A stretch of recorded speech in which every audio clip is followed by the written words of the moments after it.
Hello, good evening, good evening, welcome to Gooner Gathering. My name is PoshBertie, the poshest man in all of sports entertainment, and joining me is Gooner Gathering's founding father, Gooner Lee Meads. How are you? I'm good, mate. Yeah, I'm really good. I've had a really long day, and I'm here to discuss a bit of footy with you. So I'm looking forward to it. Keep the content coming, boys and girls. That's what it's all about. Excellent. So this, I'll be honest, this stream Mm. was your idea, and what was it you wanted to discuss?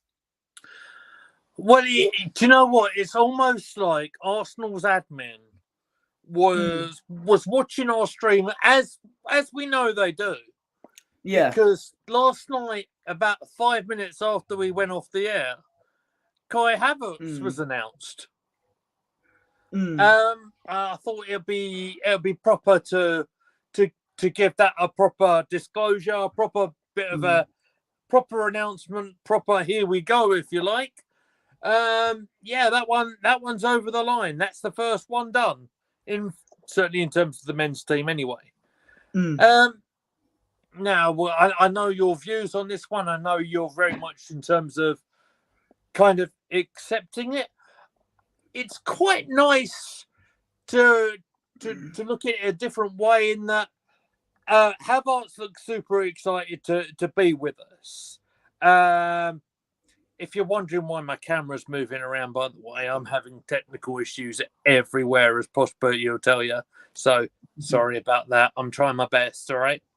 No worries. But this is the first of what I think is going to be a very busy couple of days in terms of transfers coming over the line.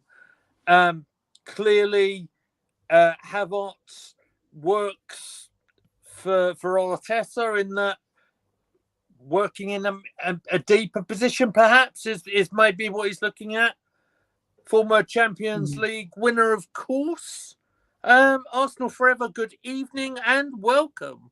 Arteta chose to, Close to 700 million spent. yeah. Obviously, this is in all of his time here, not this season, because that'd be mad.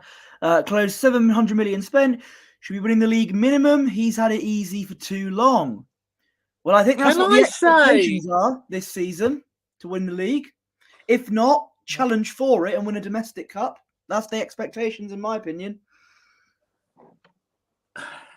if if you think it's as easy as throwing a load of cash around and that's how you win the league, I think it might take a bit more than that. Arsenal forever. Let's certainly in June, where we're literally sort of transfer window has just opened. I'll be just a little bit more reserved. I think it's going to be a busy window. I think there's going to be a lot of stuff that's going to go on in and out. I've said that consistently throughout our streams, haven't I? Hmm. But I think. Sorry, Arsenal just tweeted something. It shows some love for our newest gunner. I wonder if that might have been Declan Rice, but it's not. Yeah, it was. It Not was yet. Havertz. Not yet. Not quite yet. Not quite yet. But look, lots of work to be done. Lots of games to be won, right? And lots of deals to be done. But I think this is the first one over the line. Personally, I'm quite excited about it, because Havertz is an attacking player. It's another attacking player that I think we need. Perhaps poses more of a threat than maybe one or two other players that have come into the side, have had game time. It's going to be one that we want to be looking at in terms of improving squad. For depth, I understand that. Arsenal Forever says next season we must win the league, or challenging must win a domestic cup, as I said, and get to the knockout rounds in the Champions League. Yeah, absolutely. I mean, if we get dumped out in the group stages, I'm going to be furious. You know, if all that the first time we've been in the Champions League since 2016, so Mm-hmm. long, long time. Does And seem a long time, doesn't it? yeah, and I want to.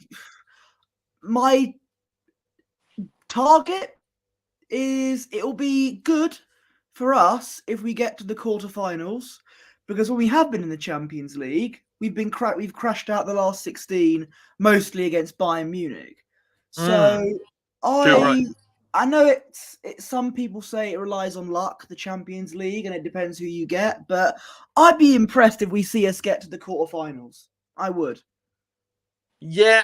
Do you know what? I quite like the reserved expectations here, because let's not forget Champions League is a different level. Yeah. And but it's a level we want to be at, and we want to compete at, like we have done in the past. Going to be a lot of business before we even start talking about the first Champions League game to go on. I would thought, but yeah, we'll see what happens. I'm gonna call my Jets a little bit in that I'm kind of hopeful, and maybe that's hope beyond hope, perhaps. Right, one over the line. Perhaps another one to follow shortly. Hello, Sam. Good to see you there, mate. And then, and you know who I'm talking about. You all know I'm talking about Declan here. Because I'm really hopeful that it's any moment now we're going to have that official tweet go above my head, and then we can say it's official.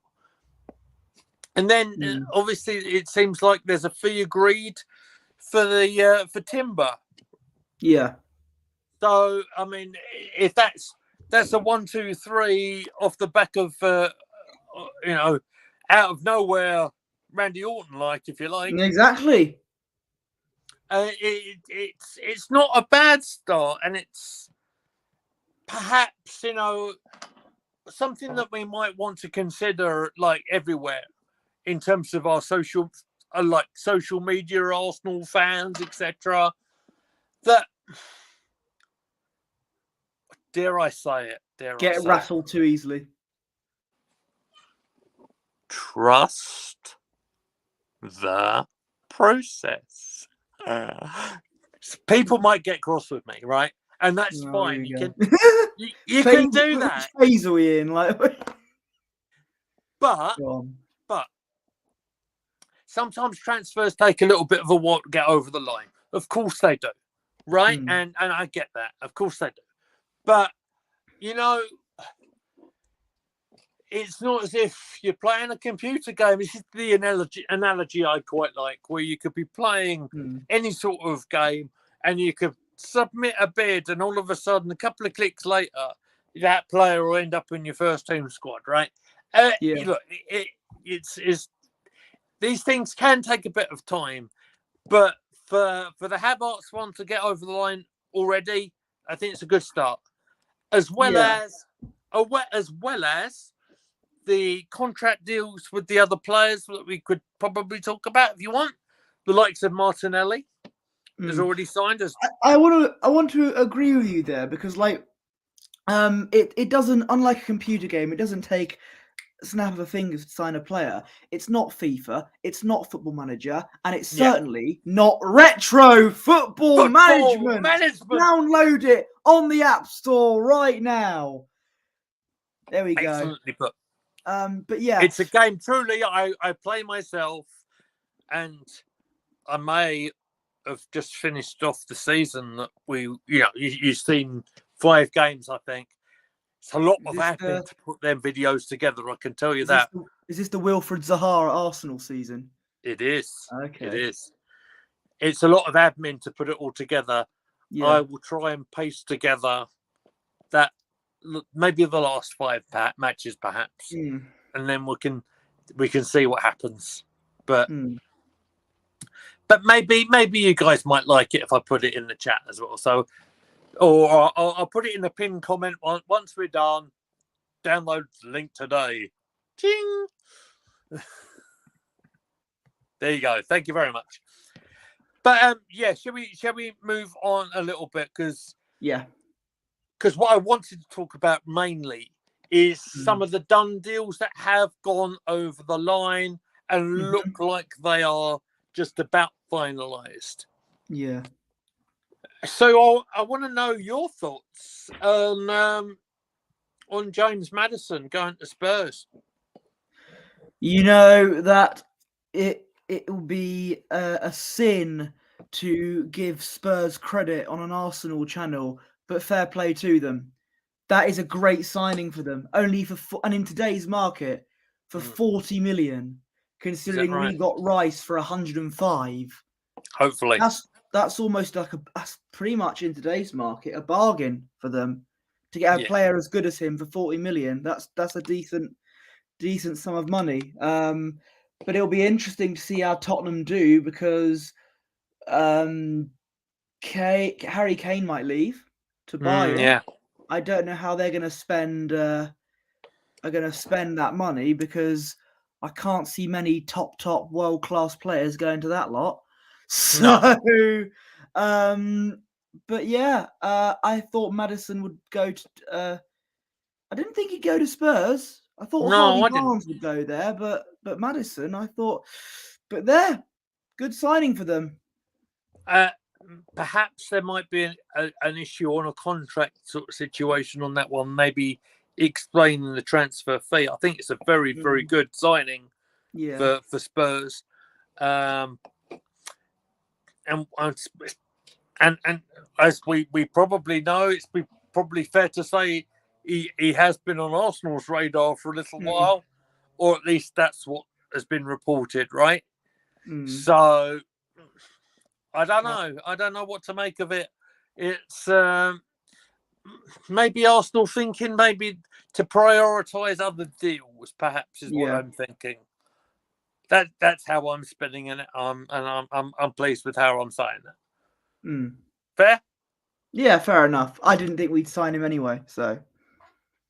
And of course, I mean, with Leicester being relegated as well, they've lost Tielemans already. To Aston Villa, haven't they? So Maddison was linked with Newcastle heavily. I thought he'd go there, but no, he went to. With the lure of Champions League football, I'm surprised he hasn't. Honestly. Yeah. But player's choice, I guess. I don't know. It's a strange one.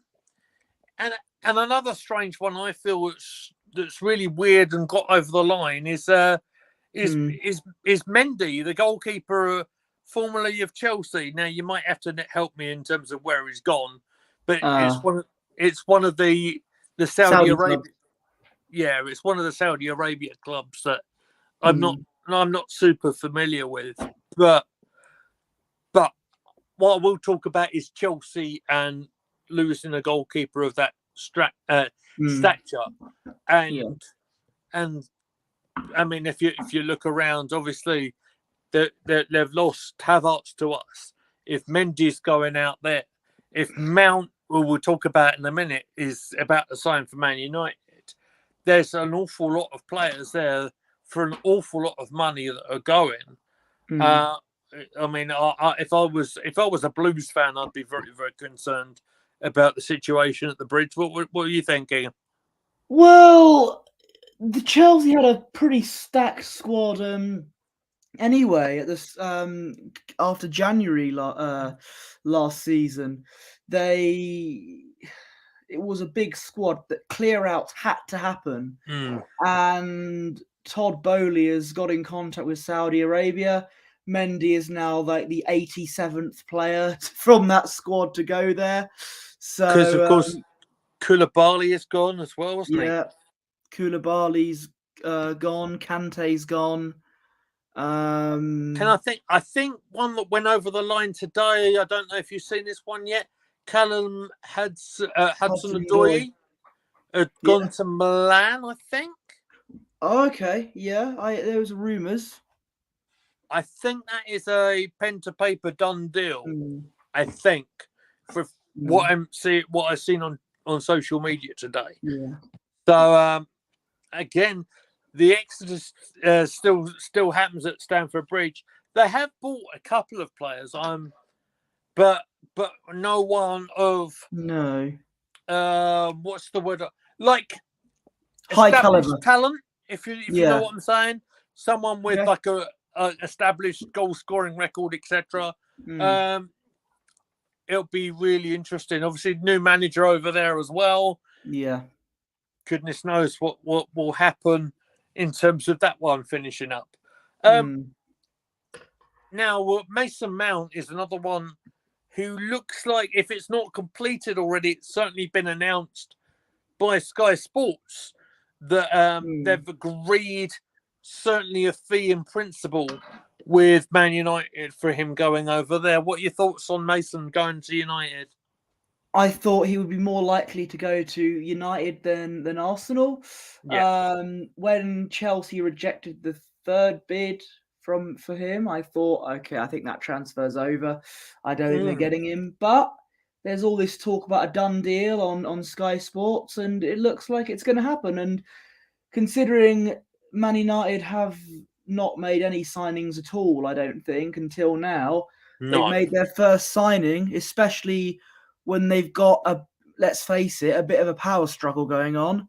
Will they get new owners? Will it be not until weeks away? I don't know. But to get a deal over the line there, that's good for them. And Mount he's a decent player. He's one of those people that, again, as I say, does well internationally, but not club level this season.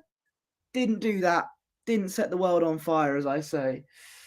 But it'll be interesting to see what he does in a United shirt. See how Ten Hag does with him.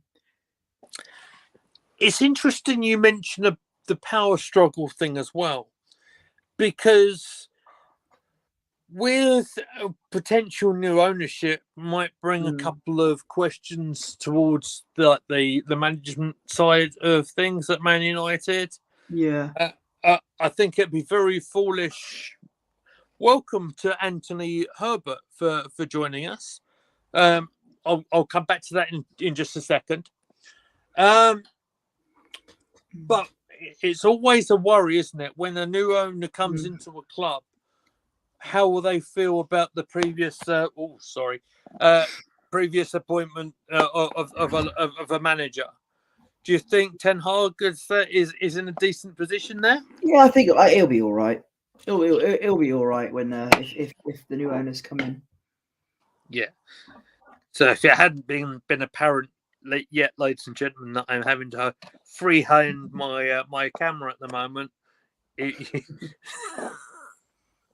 There you go.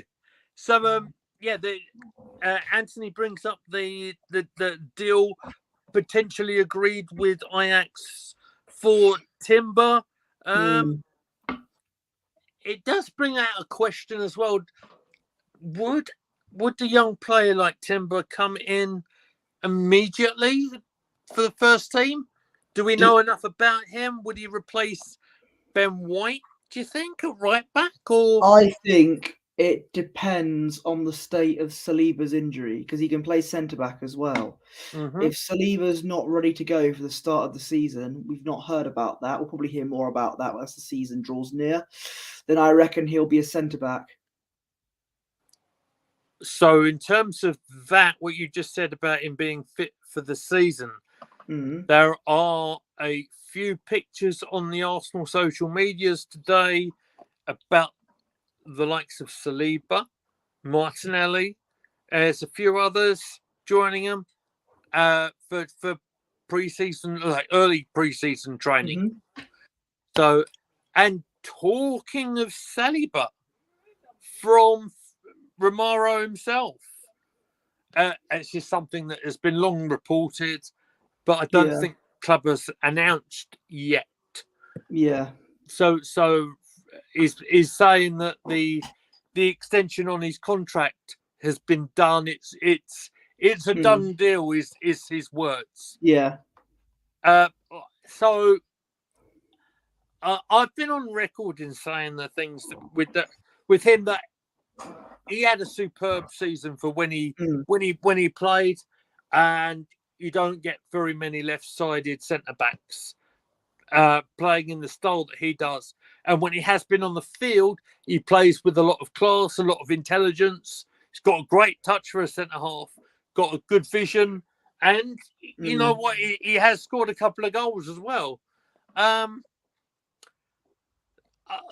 worry I have about him is the state of the back. And because I don't know all the facts and stuff like that.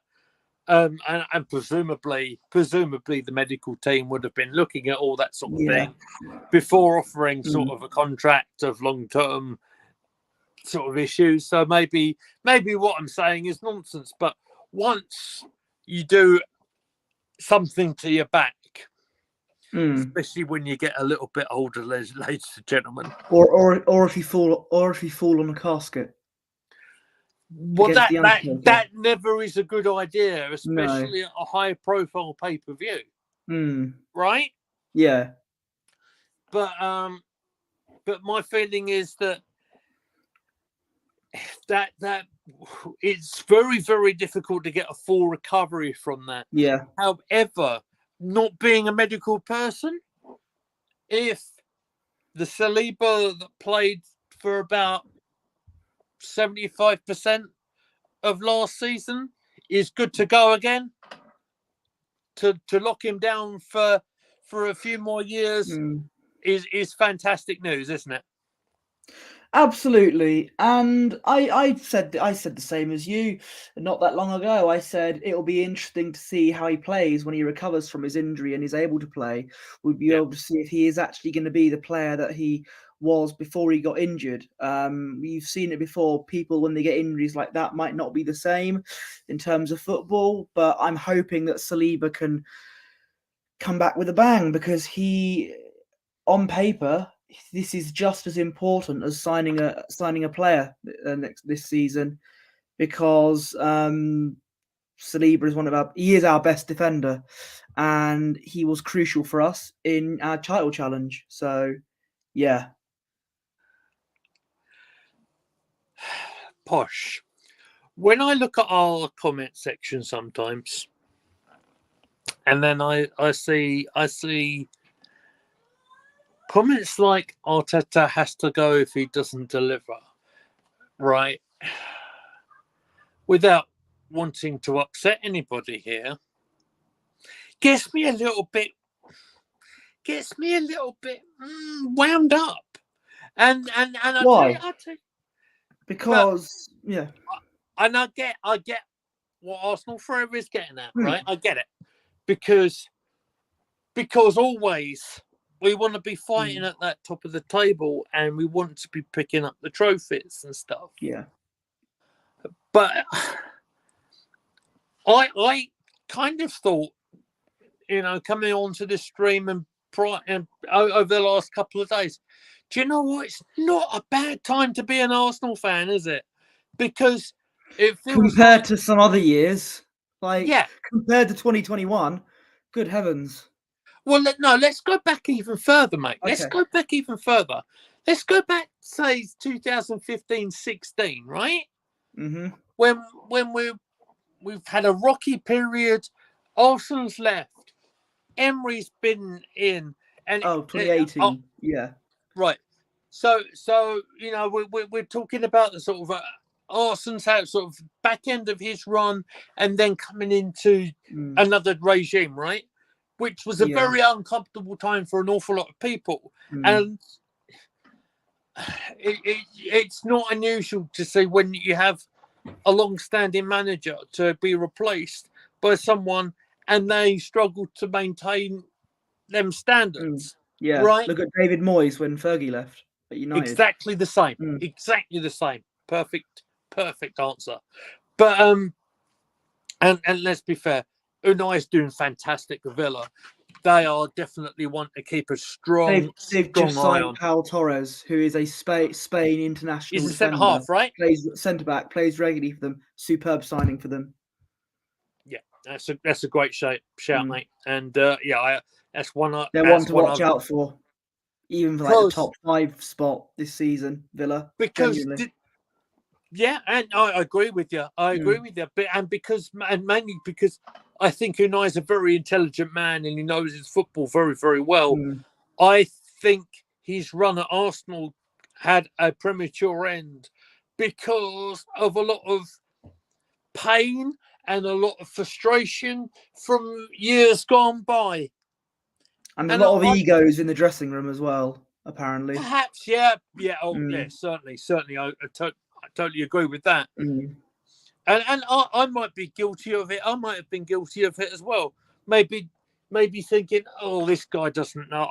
I've never even heard of the guy. You know what I mean? But then if you think back to sort of previous appointments gone by, Arson who, right? So Bruce Rioch. Bruce Rioch. Oh, what guy? What guy? Changed the fortune of Arsenal Football Club forever. Finishing 4th. But he got Bergkamp. yeah, true. Yeah. And don't let anyone else try and Emery convince was you that he did. Emery was responsible for Saka and Martinelli, so... Well, yes, kind of, because he gave them first team debuts. He gave Saka a chance.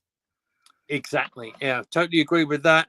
But then and the continuation of that process, and it makes me laugh talking about Martinelli as well, because I always think of this when I talk about Gabby, and I think about the impact that he had on us during the season.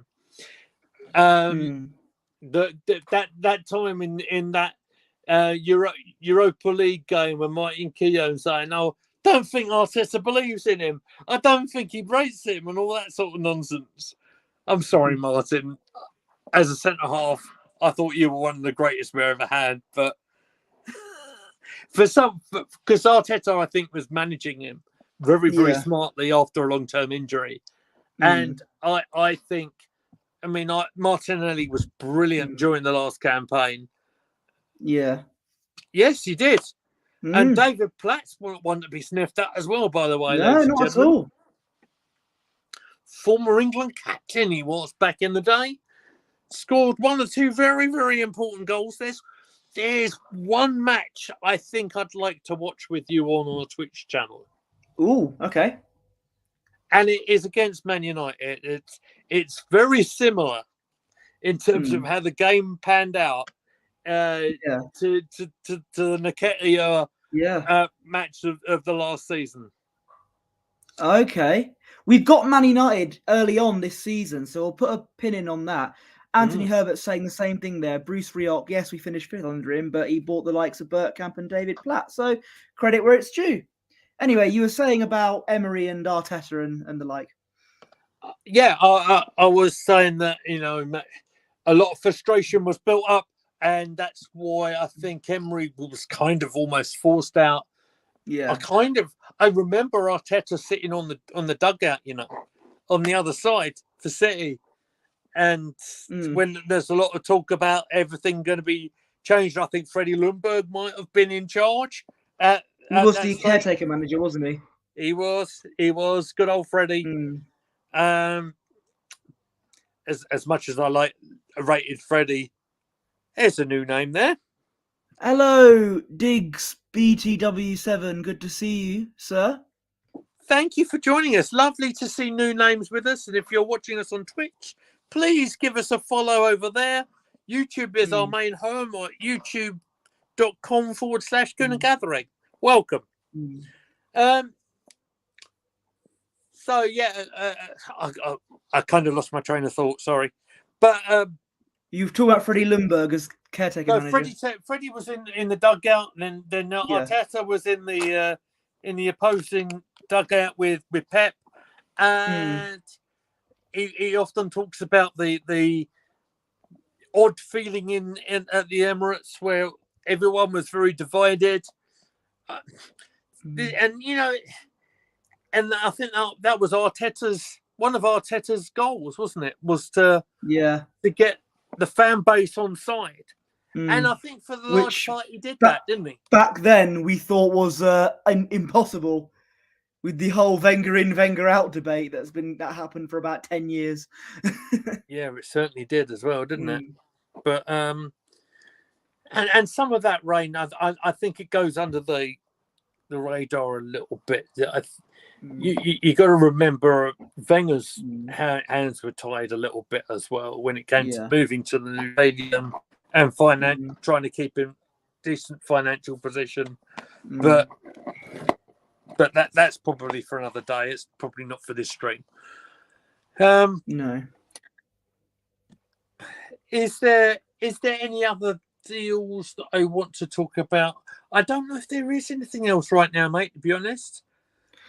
I think when we had this conversation, this was about saying that if Arteta doesn't deliver a silverware, if he doesn't, he has to go. And you started giving us a history lesson there about our managers. But what was it you were trying to say about Arteta not winning anything?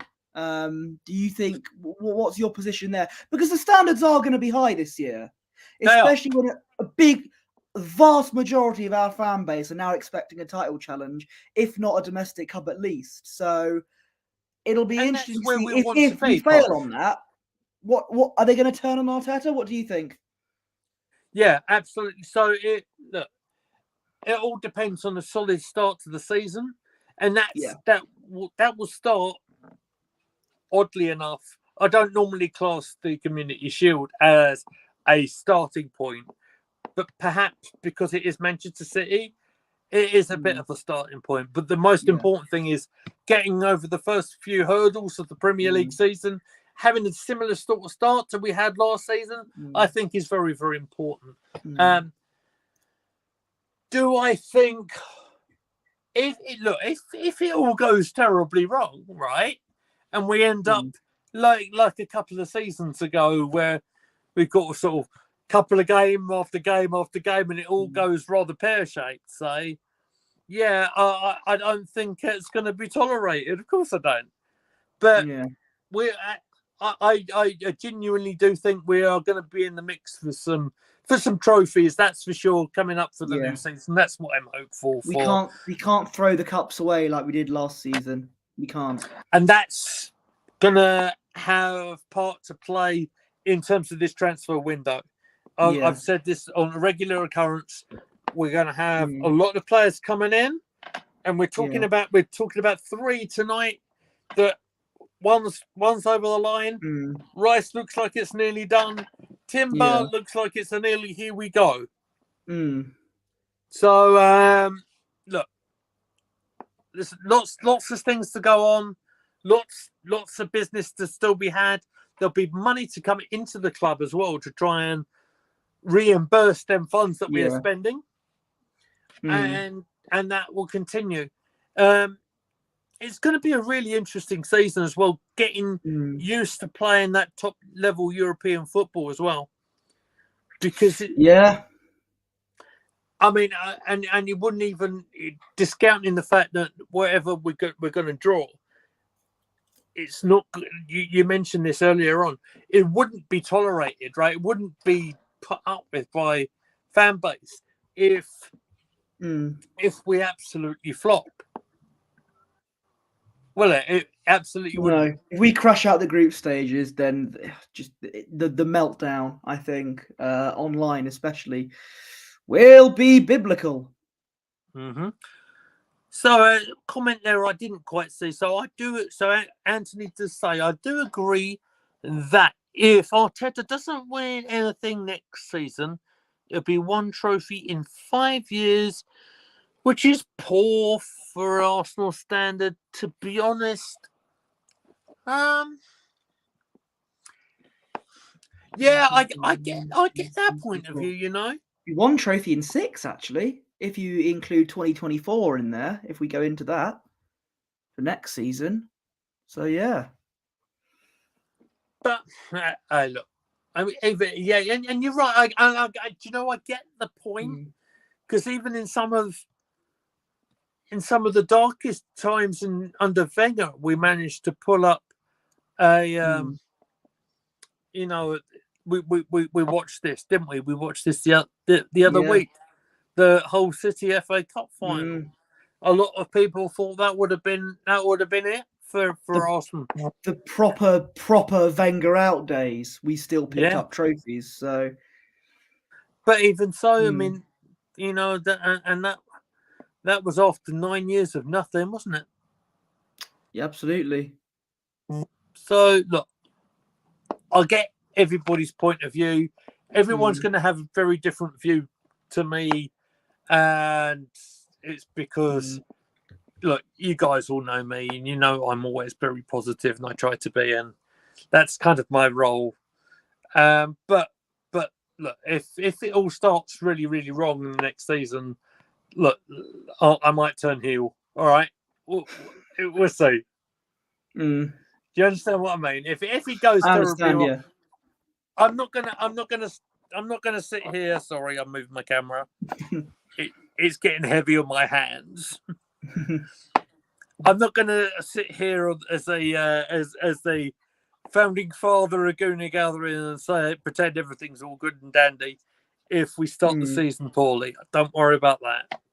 But I'm also very hopeful of how we started last season. Yeah, I know we tailed off at the very end, and it was a dreadful shame because it was an opportunity missed. Yeah, and Arteta knows that, but that's why he's bringing in the players that he is right now, or looks like he is right now, to hopefully get that. Yeah. That extra little bit, that extra little 10-15% to get us over the line. Arsenal Forever's dropping a pipe bomb here, saying Wenger made fans believe fourth place is a big achievement. He's the one who destroyed the football club. Wenger did in his early years did fantastic. I know. Yeah. Let's be clear. The latter stages, despite the few FA Cups that he won in the latter stages, it went down a bit in the end. But I don't think he destroyed the club. I don't think we won't go that far. But yeah. Listen, if you're saying that good to see Jordan in the chat. If you think Arsenal destroyed the club, I'd love to think where you think we were going to end up post George Graham, post Bruce Rioch days. Because I'm old enough, boys and girls, to remember exactly the day when George Graham got the boot, and I was devastated. I was devastated as an old school Arsenal fan. Even then, I thought I've never known anything different. This is a really weird situation. When Emery got sacked, that was the first time I experienced Arsenal sacking a manager in my life. Because Arsene Wenger left. He didn't get sacked. He resigned in a way. So when Emery got sacked, that was the first time I ever experienced it. Odd feeling, isn't it? Weird. Wenger's first 10 years run really changed everything and won us trophies. Yeah. Boys and girls, I am going to open up the phone lines. I don't really want this stream to go on very long. No, I think we just, I don't know. We didn't plan on doing that kind of thing. No, but what I will do, sort of, I'll keep going for about another 5-10 minutes. Yeah. So what I will do, just give me a second so I can just really professionally put this in the chat, so we can, potentially have a new guest on the show. How about that? So there it is. Hyman said send the link. So yeah. Yeah, absolutely. So there it is. I'd love Arsenal Forever to jump in as well if you want to. Can I just that's just gone for a second. Let me just turn off my camera, because what I want to do, I should have enough juice in the tank there, so I can look a little bit more professional now. So hopefully, there we are. Wow.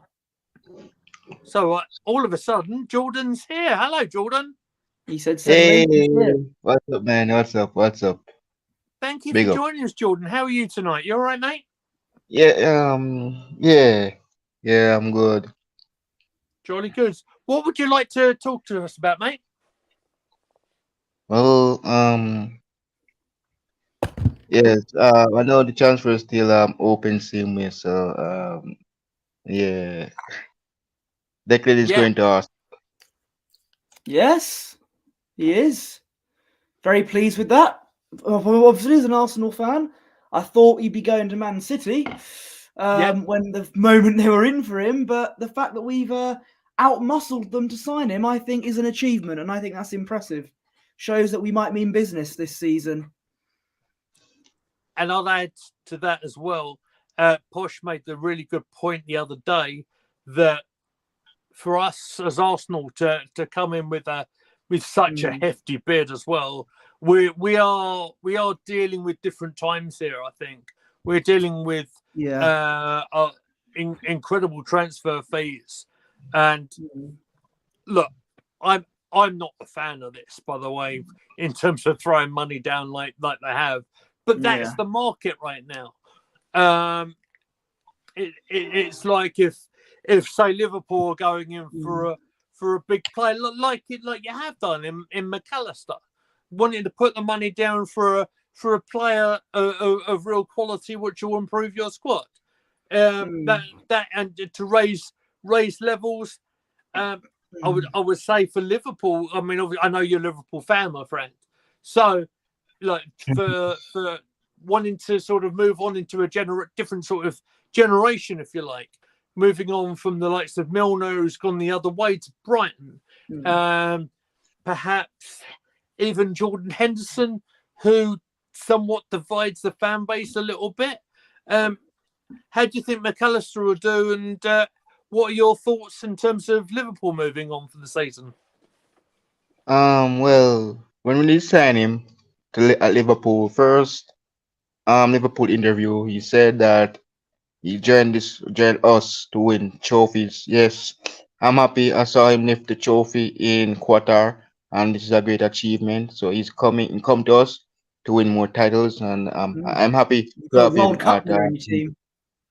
indeed. So yeah, so he wants to win trophies, and I agree what he said, and we're going to have to do that. And he's good. He's great. So I'm looking forward to see him play very well.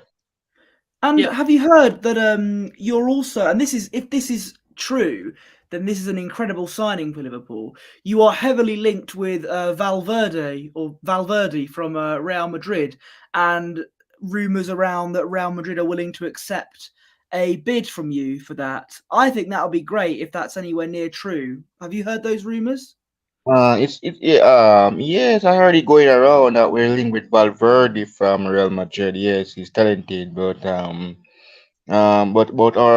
focus is on Coney and Thuram at this moment. But Valverde is a great signing for us. But yeah, but it's just going around because Real Madrid doesn't give us the green light yet to for us to get him, but it's just going around. Same with Mbappe, but he's going to Real Madrid, so there's lots of rumors going on around for us getting Valverde. I think it's quite interesting for us, Posh, to have a Liverpool fan in our channel when if you look at how our title challenge dissolved, if you will, it would have been, certainly in my opinion, against Jordan's team. It would have been against Liverpool, and that moment where Xhaka sort of lashed out a little bit on Trent Alexander-Arnold, and all of a sudden got that Anfield crowd very excited. Jordan, did you feel the sort of same way that we did? Well, I don't know that we know that you guys never beat us, and it was a great start for you Easy get guys battered 5-0. before the end of the season, taking a 2-0 lead against us, and I was saying in my mind, oh well, this is gonna be the end of the curse of Arsenal beating Liverpool, and then after. Out of nowhere, you guys know put on Bobby Firmino, but well, we don't have him anymore. But yeah, putting at the end of a great season for him and for us. as well. But it was a great close game between us and you guys. I know Trent was in midfield. I was surprised that he was there. Hoping we start him if we do that yet Coney we could be having Taram and Mark and Trent in midfield using Gomez because I don't know why Gomez staying, but Trent is a great player. But Firmino, I'm happy. He did well for us, but Arsenal should have won it, and I wish him all the best in Saudi Arabia.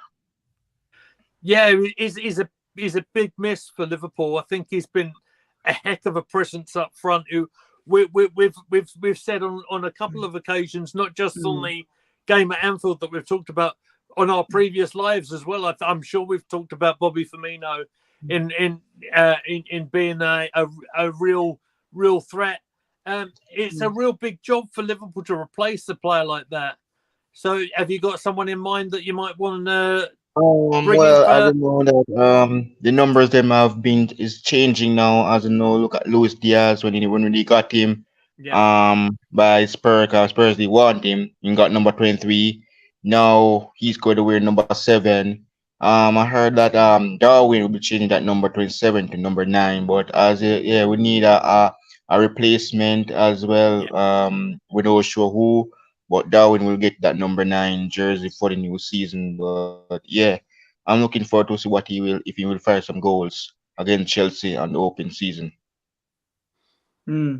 Interesting fixture to start off with, isn't it, Chelsea? Yeah, Wasn't it? indeed. There's also another story. Isn't there a bit of who? Posh, you might be able to help me. Remind me of the name here. Yeah, Dominic from RB. Also Dominic from RB Leipzig, if you remember Dominic. I know He's you're RB linked with Leipzig. someone from Leipzig. I know that, but I couldn't remember his Right. name. What I was going to But I know say his was first name was that there was Dominic. a striker that was signed from Fulham, wasn't there? They're talking Fabio Cavallo. He's gone to RB That's the Leipzig fella, and Cavallo. yeah, we use him. Bit of We trouble use with him against him his leaving, former isn't club. there? Yeah, we use him against his former club coming off the bench. We use him against Newcastle, and after that, we don't even use him again. And this is the reason why we send him out on loan. But it's not a buy clause, so we'll probably get him back. We'll get him back. No. But yeah, but we don't put any buy clause on him for RB to buy him. But yeah, for him to get some gaming time, so we just let him out to go get some gaming time because we don't use him from the straight to the end of the season. Yeah, certainly a very young talent needs to have some first team experience. That's absolutely for sure. Just as we're going to try and wrap it up a little bit here, Jordan. So in terms of Liverpool, where are you guys thinking this? And I know it's still very very early in the transfer window. Where are you thinking in terms of for Liverpool contending for Premier League? I would imagine that's what you're aiming for. Well, for the Premier League, when we're going to open this season, we requested a away fixture because to have a chance of challenging, so that will be giving out some time. And we know that this player we're getting from RB Leipzig because remember that Salah will be going to AFCON with his country Egypt, and these rumors going around about he's going to Saudi. He's not leaving to Saudi, but we'll be missing him in January and February because we have you guys on the 3rd of February at your guys' home ground next year February. So we'll be not be without Salah in January, but looking forward to Challenge City. But we have a great player. This is the first time we have an Argentine in our team, so I'm happy that we can have a chance of making it a debut goal because we're going to face Christopher Nkunku. This is the first time we'll be facing a player like him. So I'm looking forward to face Nkunku in the Premier League. Fair enough. Look, I want to say a big thank you, Jordan, for you jumping in on our stream today, mate. I appreciate you being here. Yeah. Would you like to give your channel a bit of a shout out here, mate, so everyone can? Yes, well, coming on my channel. Yeah, I know my team is in the Europa League. I do Europa League. I got used to it already because I did one already. Because when we were in the Champions League, I did one with Arsenal, Sporting CP, Manu, and Real Betis. But this will be my first Europa League content with my club in it. So the draw will be on the 1st We'll of teach you September. everything you need to know. Yeah, so Gonna miss them for Thursday me, nights, and you, mate. I do not want to face Sevilla because if I do, I know how Bodo stay already. He's very talented. He's a shot stopper. So I don't want Sevilla. If I get PSV, we can have a go easy 1, 2, 3 walk over over them because we have Gakpo. But I'm looking forward indeed. So coming up on my channel, I'm still doing transfers. Still, I'm going into the open season of the Premier League. We know we have a pre-season coming up again as well, facing Bayern Munich, Sadio Mane. Oh my days, we're gonna face him. I cannot believe I'm That'd be gonna face exciting, wouldn't it? Mane in pre-season. Yeah, so I'm looking forward and also for the Europa League on September 1st. So yeah, so that's our stuff coming up, and also I'm doing I do transfer with Josh from True Gooner, so we do Yeah, I separate bet. contents on our channel. So big up to him as well. So yeah. Brilliant. Absolutely. Yeah. All right, Jordan. Well, thank you very much for joining us. Before we disappear, PoshBertie, would you like to tell everybody where they can find you on your socials? Yeah, you can follow me on Twitter at PoshBertie, and my Instagram is at BertieWanless. Thank you very much. You can find me at Goonerly Mead on Twitter. You can find all of us on Gooner Gathering at Twitter. You can find us all on our TikTok channel under the same name, Gooner Gathering. I will put Jordan's channel in the description at the bottom as soon as we are done with this broadcast, ladies and gentlemen. So what I will say is thank you very much for all of you watching us on this impromptu stream. This has been an interesting one. It's always lovely to have new guests on the channel as well. So we appreciate you, Jordan. And until next time, ladies and gentlemen, we will see you later. Take care all. Be good to yourselves, and we'll see